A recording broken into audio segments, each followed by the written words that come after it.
محمد صلاح یکی از بهترین فوتبالیست، بسیاری ها میشناسن او را جهان میشناسن و در جهان معرفی شد. یک خبرنگار میپرسه که محمد صلاح آیا تو در این فینال هم روزه میگیری، روزدار هستی؟ میگه آره روزدار است.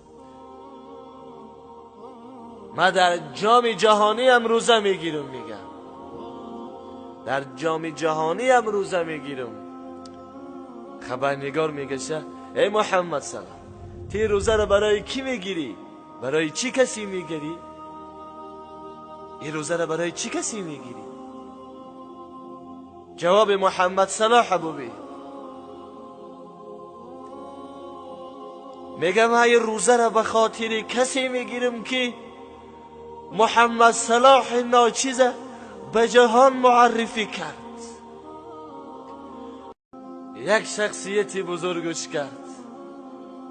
من این روزه را به خاطر همون ذات میگیرم که محمد صلاح ناچیزه به این مرتبه ها رسد. خوشا به حال ما و شما که ما به نفسمان این چونین سخن بکنیم. یک کافری که کافر اسرائیلی از اسرائیل، یک زنی 34 ساله میلیاردیر مسلمان میشه، میگه والله قسم اگر میدانستم که اسلامی خدر دین آرامی ای، دین صلح و وحدت ای، دین مهربانی ای، دین کمک به خلق الله ای،